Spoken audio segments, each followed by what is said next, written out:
Le feu s'est déclenché il y a près de 10 heures maintenant. Comment savoir combien de personnes sont réellement coincées sous le Mont Blanc? Dans la soirée, un employé épluche les listings informatiques de ce 24 mars. Selon ses calculs, une trentaine de véhicules est entré dans le tunnel et n'en est pas ressorti. Alpes françaises, 9 mars 2002, c'est l'événement. Après 3 ans de travaux de reconstruction, le tunnel du Mont Blanc rouvre ses portes. Capteurs, détecteurs, abris pressurisés, sur ces 11 km 600, l'ouvrage dispose désormais d'équipements de sécurité high-tech pour accueillir plus de 5000 usagers quotidiens. Si le tunnel a été entièrement rénové, c'est pour tenter d'effacer une terrible tragédie. Car le 24 mars 1999, il a été le théâtre de l'une des plus grandes catastrophes autoroutières de l'histoire.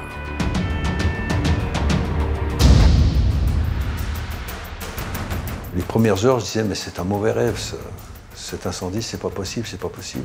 Dans le monde entier, on n'avait jamais noté qu'un incendie dans un tunnel routier fasse plus de 7 morts. Et d'un seul coup, on en a eu 39. Pourquoi les secours n'ont-ils pas pu intervenir? Quand on a une chaleur de plus de 1000 degrés, on a beau avoir des moyens de protection, on ne peut pas y aller. Comment un camion qui s'est enflammé pour une raison anodine a-t-il pu à lui seul créer une telle fournaise? Le camion était chargé de margarine. Ça donne une puissance calorifique absolument considérable. Il est impossible d'éteindre un feu de camion de ce genre. Quels dysfonctionnements ont intensifié la catastrophe? À un moment donné, les personnes ne voient plus suffisamment et ne peuvent plus trouver les issues de secours. Donc on agissait en aveugle et en sourd et muet. Grâce à des animations 3D inédites, nous allons revivre seconde après seconde ce scénario tragique. Les fumées deviennent tellement chaudes qu'elles rayonnent de la chaleur et vous ne pouvez pas rester en vie par-dessous. Nous allons partir à la rencontre de ceux qui ont vécu cette catastrophe au plus près. C'était une boule de feu de suite, je ne pouvais plus rien faire. On est plat ventre au sol et la tête sous les vestes. Mais aussi des plus grands spécialistes en la matière, ingénieurs, experts et pompiers. Le premier danger, c'est l'asphyxie. Et les fumées sont toxiques en premier lieu à cause du monoxyde de carbone. Pour comprendre comment le tunnel du Mont Blanc a pu se transformer en un brasier hors de contrôle. Chacun qui rentrait dans ce tunnel ne savait pas que les dés étaient pipés d'avance.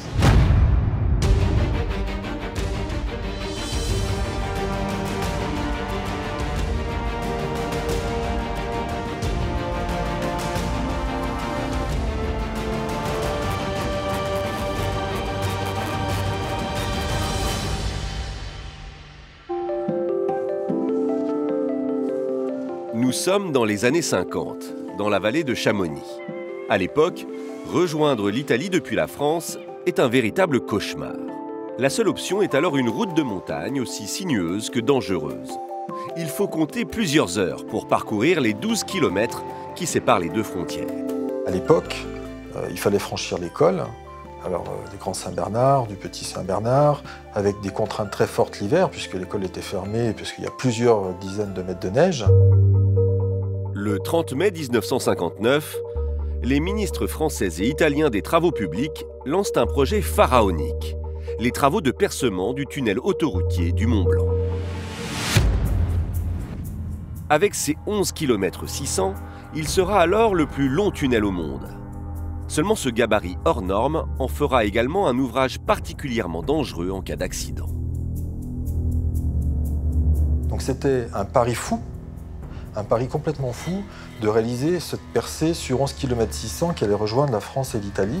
11 km 600 qui passait sous la montagne la plus haute d'Europe. Creusé à 2 km sous terre dans du granit, il sera également le plus profond au monde. Lors de ce chantier titanesque, le défi des ingénieurs et des géomètres va être de faire en sorte que les deux équipes de creusement, celle située du côté italien et celle située du côté français, se rejoignent à mi-chemin sous la montagne. Comment pouvait-on fixer une bonne orientation venant de France et une bonne orientation venant d'Italie en étant sûr qu'on aurait un tunnel où les deux attaques se retrouveraient au centre de la montagne? À l'époque, en 1960, on n'avait pas des systèmes de GPS, de satellites qui permettent des mesures très précises de position. Donc des alpinistes sont montés sur le Mont Blanc et ont fait de proche en proche, avec des piquets, avec des lunettes, des mesures permettant de relier l'un à l'autre. Une fois le tracé du tunnel précisément défini par les mesures des géomètres, il va donc falloir mettre en œuvre les travaux de creusement. Mais un premier problème se pose.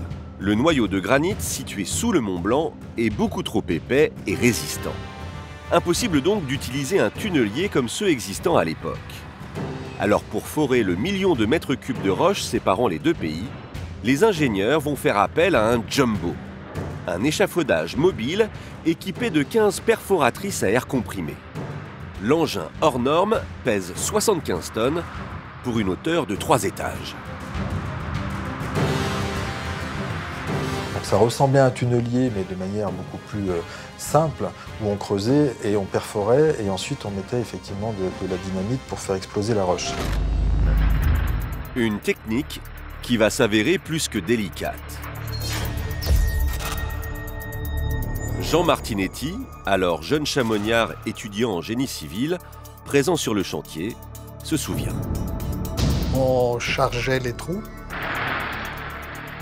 on reculait le jumbo d'une 50aine de mètres, on faisait péter.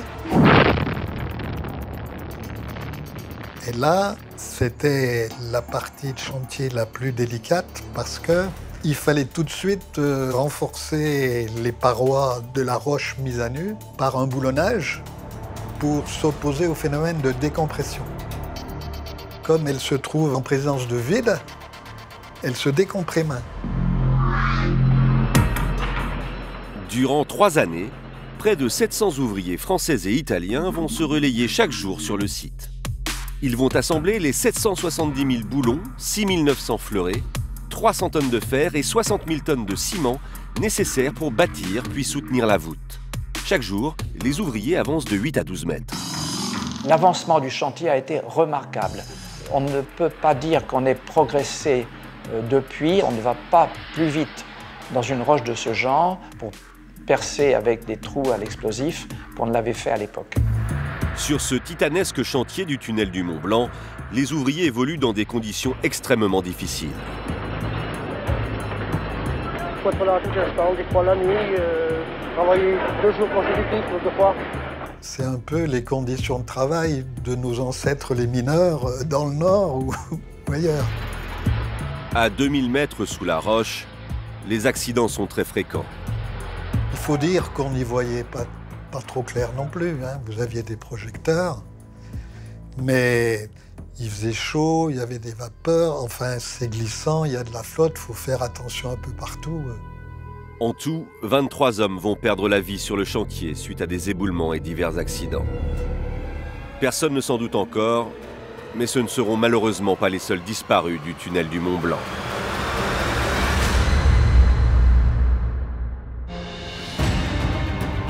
Pour l'heure, le tunnel n'est pas encore fini. Au printemps 1962, les deux équipes ne sont plus qu'à une dizaine de mètres l'une de l'autre sous terre. Et enfin, le 14 août de la même année, après 3 ans de travaux, les ouvriers réussissent l'exploit de faire coïncider les 2 tranchées du tunnel avec une précision à peine croyable. Ils ont mis 3 ans pour creuser ce tunnel. Ils se sont rejoints en 62 avec 13 cm d'écart entre la galerie française et la galerie italienne, ce qui était extraordinaire pour l'époque. Ça, c'est toujours un peu miraculeux. C'est assez remarquable qu'ils aient fait des mesures assez précises pour qu'il n'y ait pas eu d'erreur. L'exploit est tel que le 16 juillet 1965, ce sont les chefs d'État de l'époque, le général Charles de Gaulle pour la France et Giuseppe Saragat pour l'Italie, qui inaugurent en grande pompe le tunnel routier le plus long du monde. Voilà vaincus les éternels obstacles que sont l'altitude et les neiges.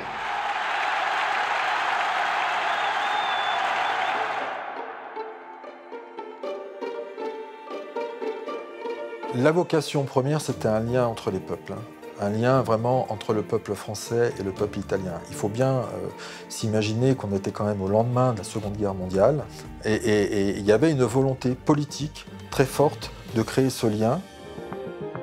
En reliant Chamonix en Haute-Savoie à Courmayeur en vallée d'Aoste en Italie, il permet désormais aux usagers de traverser la frontière en un temps record et surtout de ne plus dépendre des 6 mois annuels de la fermeture hivernale des cols alpins. Traverser du Mont Blanc aujourd'hui, c'est à 60 km/h, c'est 12 minutes. Dès son ouverture, le tunnel du Mont Blanc connaît une très forte affluence. Chaque jour, les automobilistes sont près de 5000 à l'emprunter pour traverser la frontière. Et cet engorgement au sein du tunnel augmente petit à petit les risques d'accident. D'autant que très vite, cet ouvrage initialement conçu pour faciliter la vie des vacanciers est également accessible aux entreprises de transport routier. Il faut dire qu'il représente un véritable gain de temps et d'argent pour les livraisons transalpines. C'était une véritable révolution et un nouvel axe économique majeur entre la France et l'Italie, et pas seulement d'ailleurs, ça allait au-delà entre l'Europe du Nord et l'Europe du Sud. Et en quelques années à peine, le trafic des camions de marchandises représente à lui seul 40% des traversées. Petit à petit, la circulation s'est densifiée, les camions sont devenus des camions gros porteurs. Donc les 5 premières années, 65-70 et puis 90-95, on a multiplié par 7 le nombre de camions. Durant les années 90, ils sont près de 800 000 camions à transiter chaque année par le tunnel. Ce trafic commence à rendre l'air de moins en moins respirable et surtout le danger de plus en plus présent. Lors de sa construction, personne n'avait anticipé les conséquences de ce succès sur la sécurité du tunnel. Il n'y avait pas de normes de sécurité. Ou tout du moins, personne ne pensait qu'il y aurait un tel trafic après. Il répondait aux normes de sécurité d'époque, mais le trafic n'était pas du tout le même. C'est le tunnel le plus étroit des Alpes, 7 mètres de chaussée. Et à force de mettre des camions, moi je me souviens, on prenait le tunnel, mais on se disait vivement qu'on sorte parce que c'est pas possible. Des normes de sécurité quasi inexistantes, des dispositifs trop peu souvent testés, un tunnel étroit. Autant d'éléments qui expliqueront la catastrophe à venir. Gilbert de Grave le sait mieux que personne. À l'époque, il est routier. Pour effectuer ses livraisons, le chauffeur belge emprunte le tunnel plusieurs fois par mois. Une traversée qui vire chaque fois à l'épreuve de force. C'était un peu spécial, le Mont Blanc, comme on disait toujours.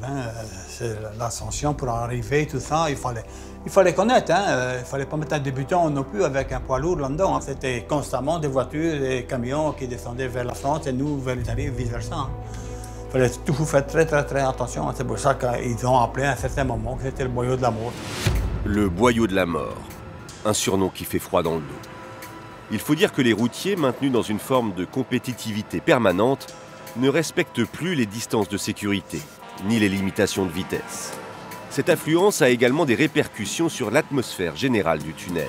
Lorsque le trafic a augmenté, quand on traversait le tunnel, on voyait bien, on sentait bien que l'air n'était pas très propre.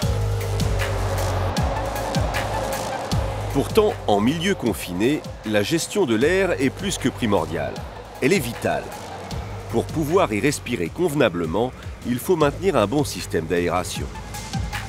Bien sûr, il faut une ventilation pour qu'à l'intérieur de ces 11 km 600, on ait un air qui soit respirable et dans lequel il n'y ait pas de polluants. Avec le tunnel du Mont Blanc, les ingénieurs sont confrontés à un autre problème. Comment assurer la bonne évacuation de l'air à 2000 mètres sous terre? Le tunnel du Mont Blanc est le seul tunnel qui n'a pas de puits d'aération qui débouche au-dessus des montagnes. Vous pouviez aérer que par l'entrée ou par la sortie. Voici le système de la gestion de l'air imaginé par les ingénieurs du tunnel. Il s'agit d'un système de ventilation dit semi-transversal.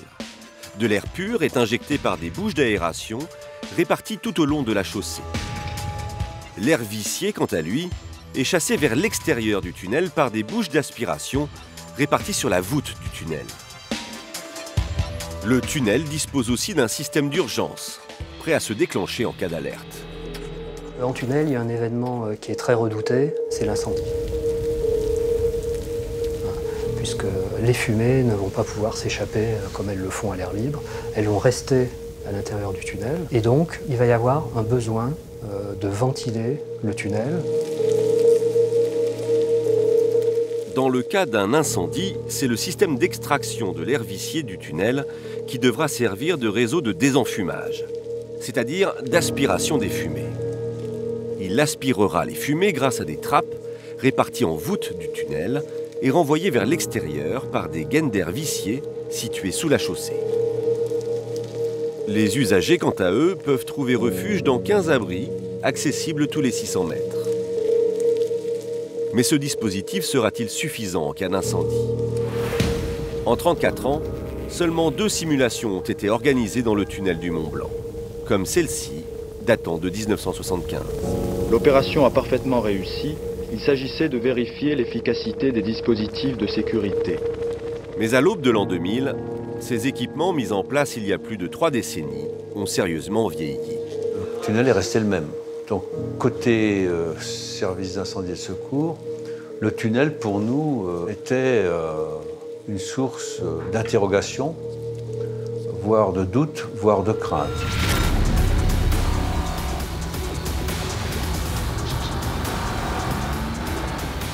Même si en 34 ans, aucun accident grave n'a jamais été à déplorer dans le tunnel, ces doutes et ces craintes vont malheureusement s'avérer justifiés très bientôt.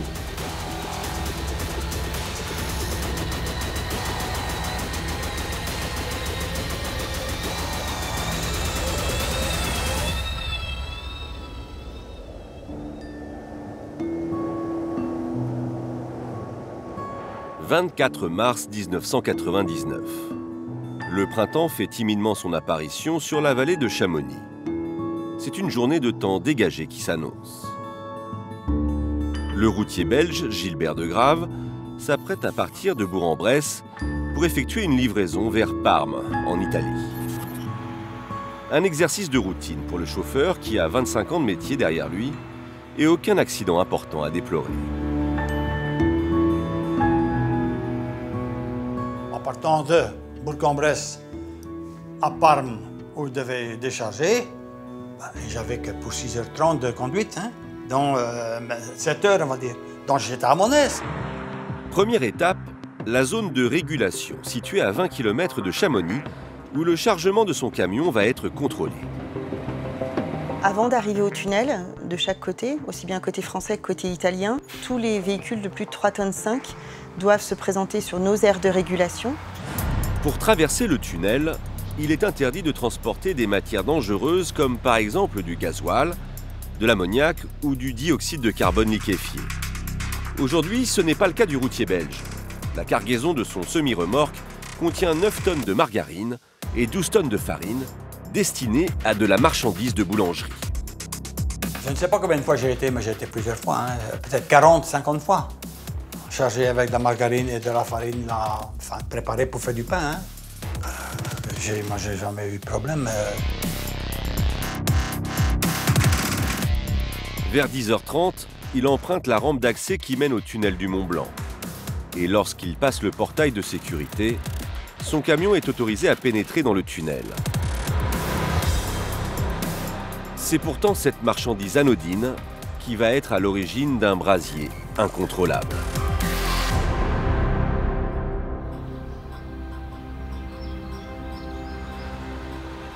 Il est environ 10h46 lorsque le semi-remorque frigorifique passe le péage du tunnel du Mont Blanc du côté français.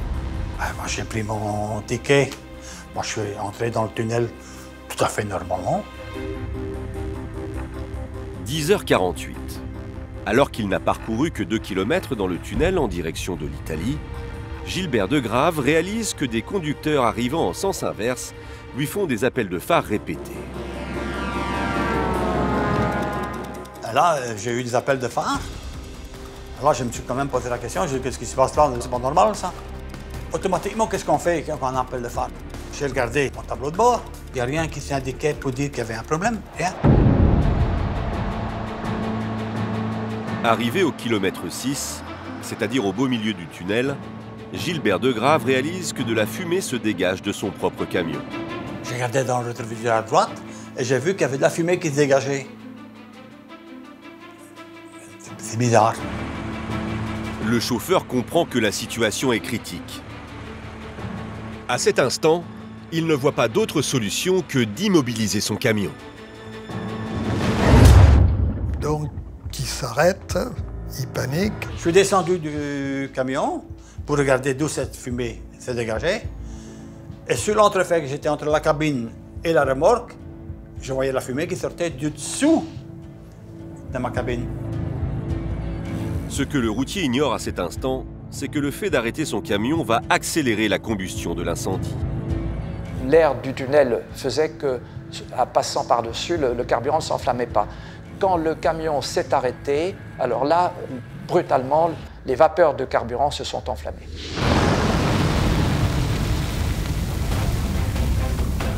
Alors comment ce camion a-t-il pu s'embraser en si peu de temps? Première hypothèse, le turbo du camion aurait explosé à cause du dénivelé à gravir lors de l'ascension de la rampe qui mène au tunnel. Au tunnel, on fait 600 mètres de dénivelé, altitude, en une vingtaine de kilomètres. La rampe est à 7%.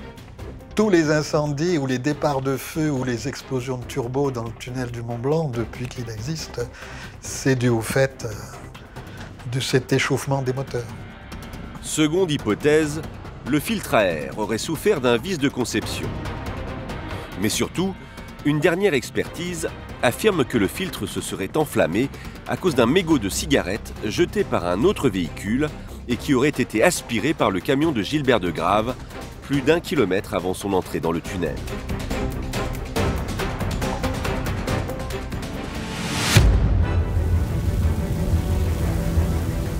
Quelle qu'en soit la cause, à cet instant, il faut réagir.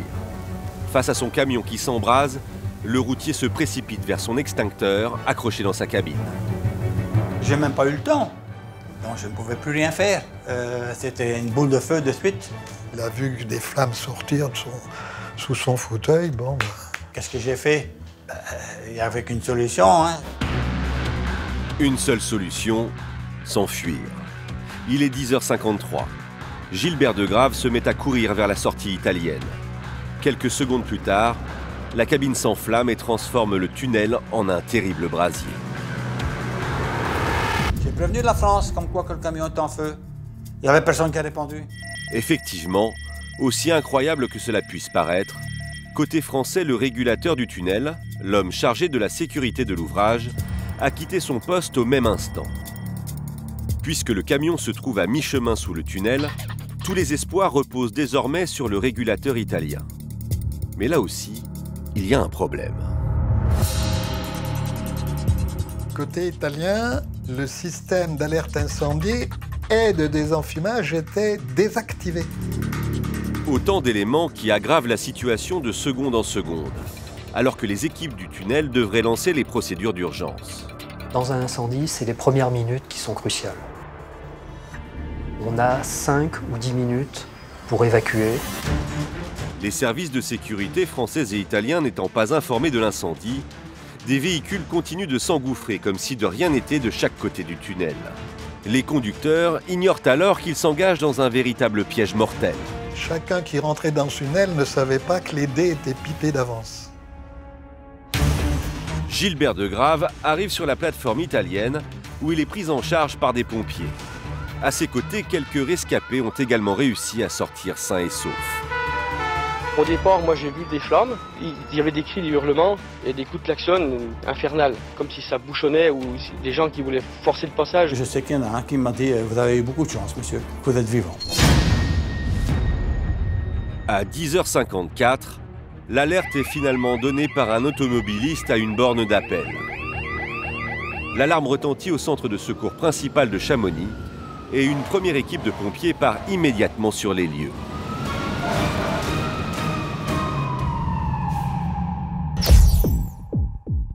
Quelques instants plus tard, Guy Salvetti, alors jeune sapeur-pompier volontaire, arrive à la caserne. Je passe par hasard à la caserne, une petite visite de courtoisie comme j'avais l'habitude de faire. Et on me dit « Guy, reste là, il y a le fourgon qui est parti pour le tunnel ». À 10h55, 7 longues minutes après l'apparition des premières fumées, le péage français est enfin fermé. Il faudra attendre 1 minute de plus pour que le péage italien ferme à son tour. À cet instant, impossible de savoir combien de personnes se trouvent à l'intérieur du tunnel. 10h57. La fumée a déjà atteint plusieurs kilomètres de voie. Elle voile toutes les caméras de surveillance. Les premiers pompiers partis dans le tunnel demandent du renfort. Ils sont dépassés par l'ampleur de la fumée qui se dégage dans l'ouvrage. Ça avait l'air de monter en puissance et tout d'un coup, on a eu les premiers messages du fourgon qui pénétrait dans le tunnel du Mont-Blanc. On a très vite senti que la situation se dégradait. La première équipe les alerte. Elle est piégée dans le tunnel, mais surtout, elle ne dispose que de 7 masques à gaz pour 5 pompiers. La décision est donc prise d'envoyer un second fourgon, malgré une visibilité très réduite. À un moment donné, les personnes ne voient plus suffisamment et ne peuvent plus trouver les issues de secours. Elles ne sont pas pour autant en danger de mort immédiat, mais elles sont bloquées. Autre élément aggravant, la météo. En temps normal, le courant d'air naturel aurait soufflé de la France vers l'Italie, en expulsant ainsi les fumées. Mais ce 24 mars 1999, la situation est exceptionnelle. Le Föhn, un vent sec, s'est levé et pousse les fumées en sens inverse, vers la tête française de l'ouvrage, empêchant les pompiers d'avancer. La vallée de Chamonix subit régulièrement le vent du Föhn. Le Föhn rentre dans le tunnel et vient pousser l'air naturel et du coup cantonne les fumées, quoi. Le vent qui peut souffler à une tête, dans certains cas, peut créer des courants d'air très très forts. Donc c'est pour ça que les fumées sont parties côté française, nous rendant la tâche plus difficile. Face à l'amplification du feu, une seule solution. Activer en urgence le système de désenfumage du tunnel, autrement dit de l'extraction des fumées. L'objectif du désenfumage, ça va être de faire en sorte qu'il n'y ait pas de fumée à tout endroit où des personnes peuvent se trouver. Mais le système de désenfumage de l'ouvrage n'est pas assez puissant. Les fumées deviennent alors de plus en plus denses et inondent le tunnel à cause des gaines qui n'aspirent pas assez rapidement les fumées du poids lourd en feu. Un camion de 40 tonnes, ça dégage 100 à 200 mètres cubes seconde de fumée. Le tunnel est capable d'évacuer 25 à 30 mètres cubes seconde, donc voilà, c'est clair, c'est net, c'est précis. Arrivé sur la plateforme française, le colonel Jean-Guy Laurent, directeur départemental des pompiers de Haute-Savoie, cherche à analyser la situation afin de déployer au mieux ses équipes. Mais il va découvrir que les moyens techniques de sécurité du tunnel sont complètement inadaptés. Je vais voir le représentant de la société française, je vois des écrans de télé et je lui demande d'avoir les minutes qui ont précédé le sinistre. Tout ce qui concernait caméras de surveillance, tout a été non accessible, quoi. Disparu ou effacé, je sais pas, mais aucune trace.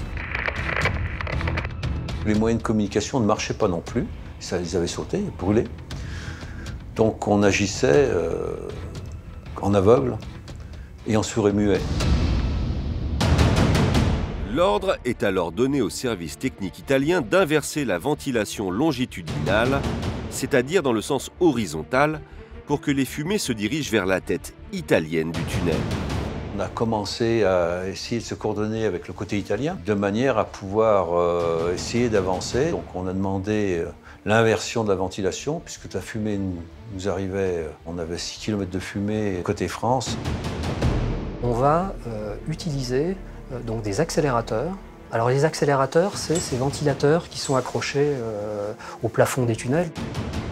Donc ces accélérateurs appliquent une force, une poussée sur l'air du tunnel.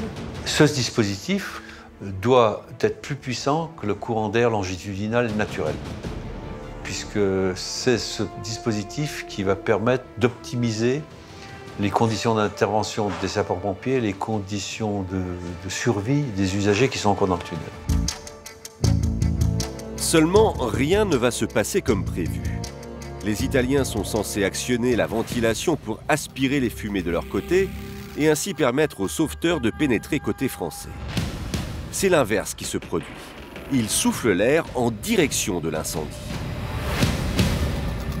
Il y a eu mésentente entre les deux parties prenantes, italiennes et françaises, où les Italiens ont soufflé, les Français aspiraient. Et on a compris que le feu avait été attisé par de l'air frais venant d'Italie. Le feu s'est déclaré il y a environ 30 minutes maintenant.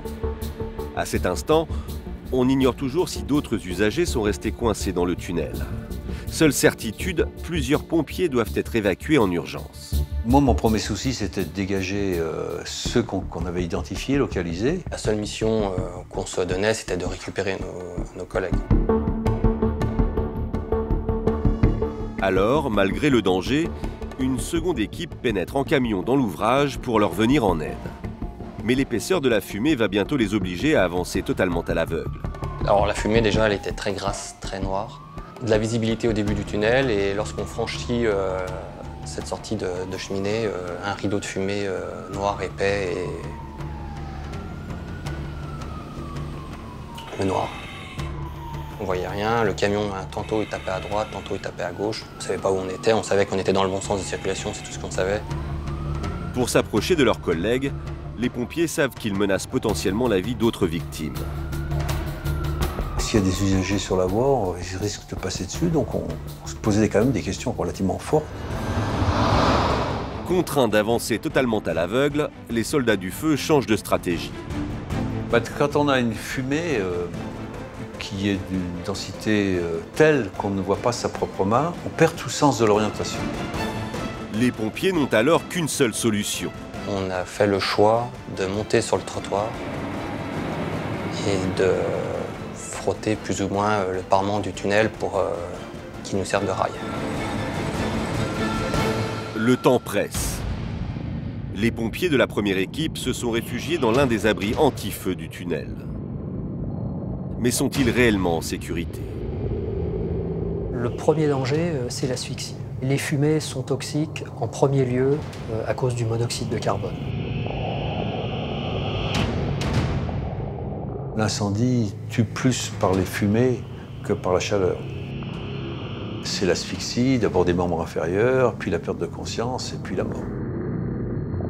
Et la fumée n'est pas le seul risque. La chaleur devient également insoutenable au sein de l'ouvrage. À l'époque, Michel Marek, ingénieur des ponts et chaussées, est directeur du centre d'études des tunnels. Le jour du drame, il est chargé d'une mission d'enquête par le ministre des Transports. Pour lui, quiconque est resté piégé dans cette fournaise est forcément condamné.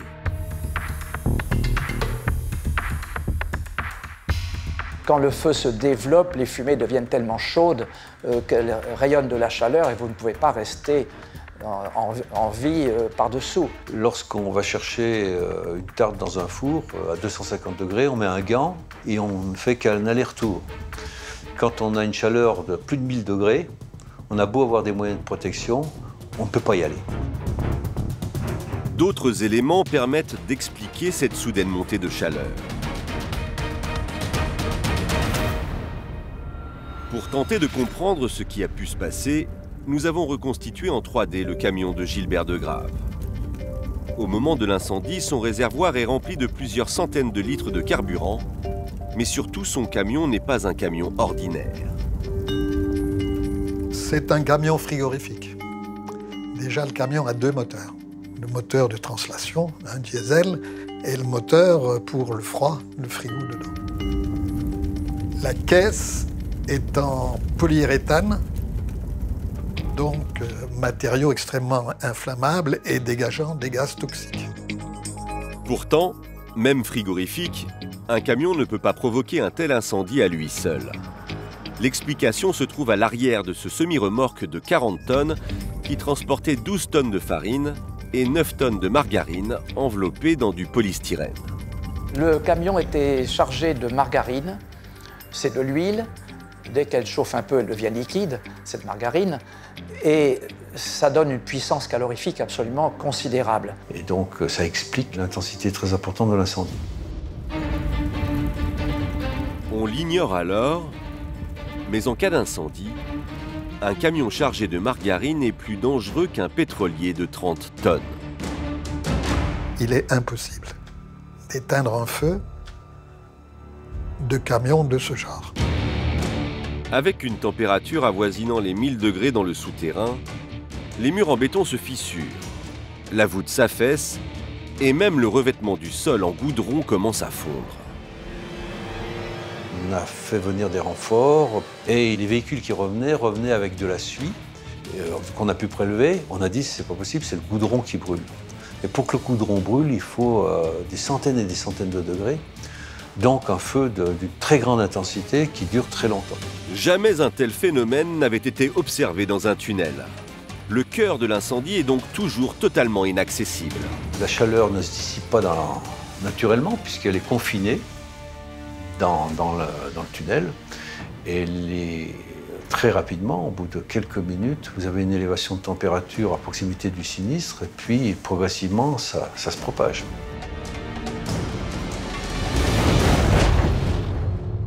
Après leur traversée dans un tunnel plongé dans l'obscurité la plus totale, l'équipe de Guy Salvetti trouve enfin le sas où se sont réfugiés leurs confrères Claude et Georges, dit Jojo. Il y avait un sas avec nos 2 collègues inconscients allongés. Les pompiers comprennent que les abris anti-feu ne sont pas pressurisés. À cause de leur manque d'étanchéité, les fumées parviennent à s'infiltrer dans l'habitacle. Le débit d'air frais n'était pas assez important et il se chargeait en air vicié, quoi. Ces abris ne sont pas non plus reliés à une galerie d'évacuation. Ils sont pris au piège dans un four, sous 2 km de montagne. Il faut donc trouver de toute urgence une solution de repli. Quand ils ont vu que les fumées rentraient dans l'abri, ils ont été chercher un site un peu plus sûr. Ils ont trouvé un conduit qui permet de dégager de l'air au niveau du sol. Donc l'urgence a été de mettre en sécurité Jojo et Claude. On les tire comme des sacs, quoi, pour les ramener sur ce trou, pour leur donner de l'air frais le plus rapidement possible. L'air dans le tunnel devient irrespirable. La fumée est de plus en plus opaque. Elle progresse désormais à 4 mètres par seconde. On est à plat ventre sur la chaussée et on a tous enlevé nos vestes. On se les a toutes mises sur nos têtes et on s'est fait un couvercle avec l'amas de vestes sur nous. Donc on est à plat ventre au sol et la tête sous les vestes. Avec leur cuir, ils ont fait un espèce d'habitacle et ils ont pu respirer là-dedans. Cela fait maintenant 3 heures que les pompiers survivent sur une bouche d'aération en plein cœur du tunnel. Je me dis qu'on a atteint le niveau maximum. Les premières heures, je disais, mais c'est un mauvais rêve, cet incendie, c'est pas possible, c'est pas possible. Heureusement, en fin de journée, les conditions météo redeviennent favorables. Le vent de Chamonix, le Föhn, retombe et évacue les fumées vers l'Italie. Les pompiers vont enfin pouvoir secourir leurs collègues. Et le soir, le feu a tombé et donc les fumées se sont inversées et sont reparties côté italien. Ce qui nous a permis d'aller sauver nos collègues sapeurs-pompiers. Il est 16h40. Après 5 heures d'attente interminable, les pompiers sont enfin évacués. Je ne pensais pas qu'on était resté 4-5 heures dans le tunnel. On était noirs, on était plus blanc de peau, on était noir de peau, de suie, voilà. Malheureusement, l'adjudant Georges Tosello et le caporal Claude Wirtner sont dans un état critique. Donc ils traitent Jojo et Claude. Claude part même en hélicoptère et Jojo est déclaré mort à la sortie du tunnel. Il est mort par asphyxie lente.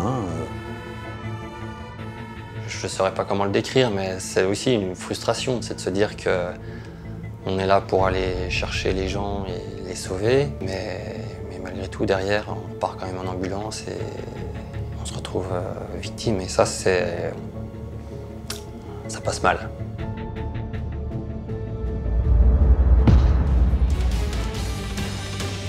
Les pompiers ne sont pas parvenus à s'approcher du foyer de l'incendie. En fin de journée, les équipes de sauvetage savent qu'un camion a pris feu, mais elles ignorent toujours tout de l'étendue réelle des dégâts. L'incendie ne diminuant pas d'intensité, on a dit c'est pas possible, il n'y a pas qu'un poids lourd, il y a autre chose. À partir de 17 h, hommes politiques et journalistes arrivent sur place et cherchent à en savoir plus. Mais la confusion est totale, notamment sur le nombre estimé des victimes. Sous le tunnel du Mont Blanc, un camion s'est enflammé, provoquant un terrible incendie. Le préfet de Haute-Savoie vient de confirmer à l'instant que 4 personnes ont été tuées, dont un pompier. Des premiers bilans très éloignés de la réalité. Le feu s'est déclenché il y a près de 10 heures maintenant. Comment savoir combien de personnes sont réellement coincées sous le Mont Blanc? Dans la soirée, un employé épluche les listings informatiques de ce 24 mars. Selon ses calculs, une trentaine de véhicules est entrée dans le tunnel et n'en est pas ressortie. La presse, les journalistes étaient très anxieux d'avoir des nouvelles. Et dans les premiers jours, moi-même, je ne voulais rien dire tant que je n'avais pas une idée de ce qui avait pu vraiment se passer.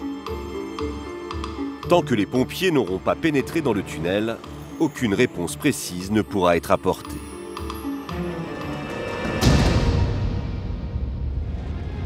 Le 25 mars, au lendemain du départ du feu, alors que la fumée est moins dense, les sauveteurs parviennent à progresser peu à peu dans le tunnel et refroidissent l'ouvrage grâce à des lances à eau. On a fait donc une colonne pour aller côté italien et cette colonne a progressé en refroidissant la voûte progressivement jusqu'au lieu du sinistre. Cette lutte acharnée contre les flammes aura duré en tout 53 heures.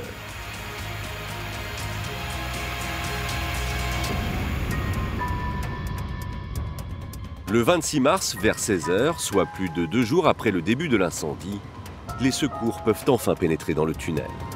Et là, ils ont découvert l'immensité de la catastrophe.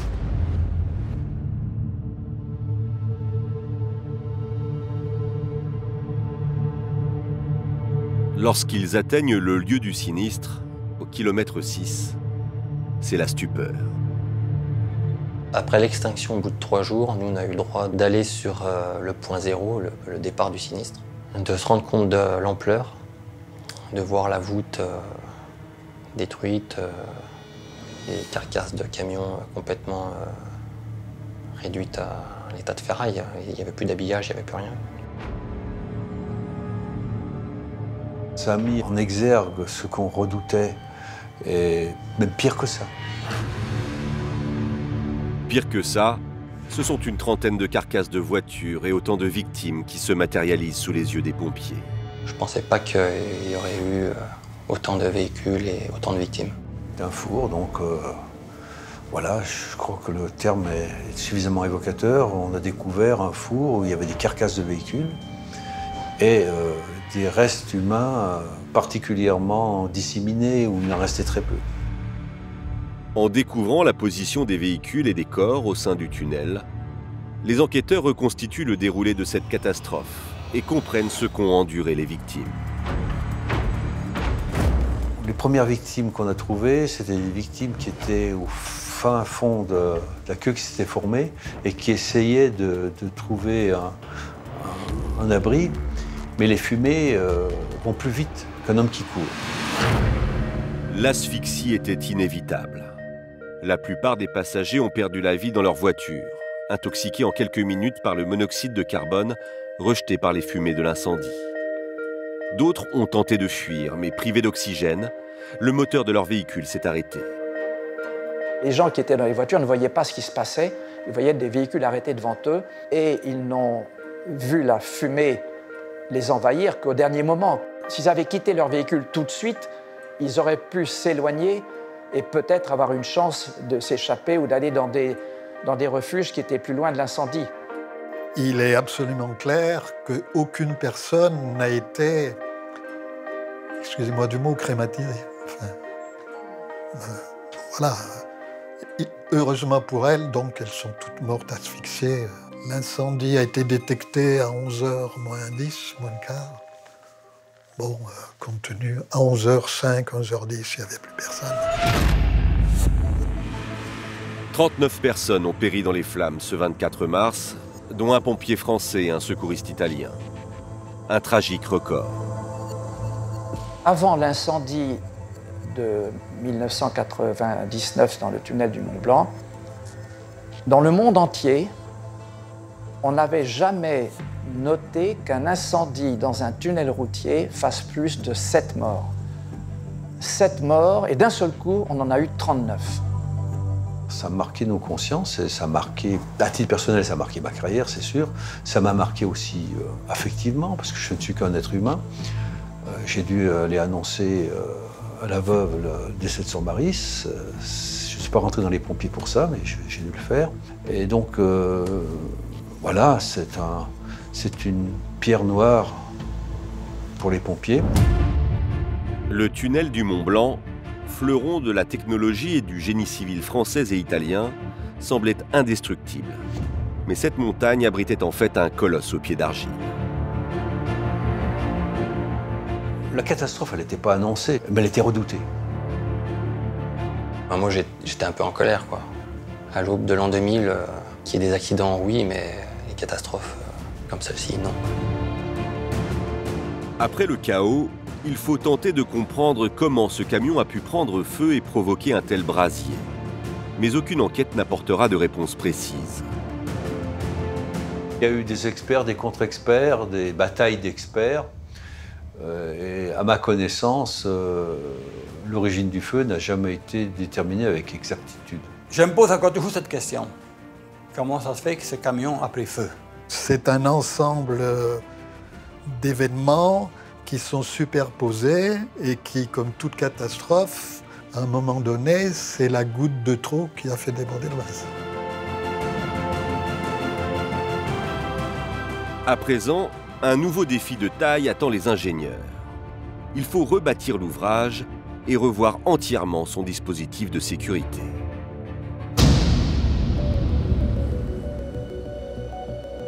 Dans les semaines qui suivent la catastrophe, d'importants travaux sont lancés. Des travaux qui nécessiteront la fermeture du tunnel pendant 3 ans. Ils ont investi près de 400 millions d'euros pour reconstruire un tunnel. Il a fallu reconstruire une partie de la voûte, une partie de la dalle. Mais moderniser un tunnel aussi complexe et ancien que celui du Mont Blanc demande des aménagements spécifiques. L'ouvrage est désormais piloté par un système très sophistiqué. La gestion technique centralisée, c'est un peu le cerveau du tunnel du Mont Blanc. Avec quelques clics, on va pouvoir piloter l'ensemble des équipements. Par un certain nombre de capteurs qui sont présents dans le tunnel, des opacimètres, on a 157 caméras vidéo qui filment en permanence l'ouvrage. Les travaux de rénovation et de sécurité ont également permis la création de 37 abris pressurisés tous les 300 mètres, contre 600 mètres à l'époque. Des abris bien plus sophistiqués qu'auparavant. On a réalisé des abris creusés dans la paroi, bien séparés du tunnel par des doubles portes, par des sas, et surtout reliés à une galerie d'évacuation des personnes, qui est une galerie qu'on appelle les galeries de sécurité. Mais ce n'est pas tout. Le dispositif des pompiers a lui aussi été sérieusement renforcé. À l'époque de la catastrophe, un seul soldat du feu assurait la sécurité du site. Ils sont désormais 12 pompiers basés 24 heures sur 24 aux abords du tunnel. Il est très important, je dirais, d'intervenir vite et massivement. C'est pour ça qu'on a donné aux pompiers du tunnel Mont Blanc des outils qui sont hyper perfectionnés. Pour n'en citer qu'un seul, c'est le Proteus. C'est des camions qui sont, je dirais, uniques au monde. Ils ont été développés pour le tunnel du Mont Blanc. Le Proteus possède un réservoir hors norme qui peut contenir jusqu'à 12 000 litres d'eau, 3 fois plus que le camion précédent. Il possède 2 lances surpuissantes et peut être conduit sans visibilité grâce à un radar et des caméras thermiques. Un engin époustouflant de technologie. Mais l'innovation la plus importante concerne l'un des éléments primordiaux du tunnel. Ce qui a vraiment été un changement fondamental, c'est la mise en œuvre des systèmes de contrôle du courant d'air. En se basant sur la catastrophe du tunnel du Mont-Blanc, les ingénieurs vont concevoir le système nommé Point Zéro, qui permet d'éviter que les fumées ne se répandent en cas d'incendie. Pour faire ça, on va mettre en surpression le tunnel de part et d'autre de l'incendie. On va le gonfler, finalement, pour faire en sorte que les fumées restent confinées dans une zone la plus petite possible au droit de l'incendie. Une fois les fumées stockées à l'endroit souhaité par les ventilateurs, elles sont aspirées par des trappes réparties en voûte. On a en partie haute les fumées chaudes, et puis en partie basse, sur à peu près 2 mètres de hauteur, ou même un peu plus, une zone dans laquelle on a de l'air frais. Et donc dans cette zone, les personnes vont pouvoir sortir de leur voiture, marcher jusqu'aux issues de secours, et donc évacuer, sortir du tunnel. La catastrophe du Mont-Blanc aura permis de prendre conscience de tous les dangers que représentent les tunnels. 2 milliards d'euros ont été investis pour remettre aux normes des ouvrages français et européens, tels que le tunnel de Fourvière à Lyon, celui de la Défense à Paris ou encore celui du tunnel sous la Manche.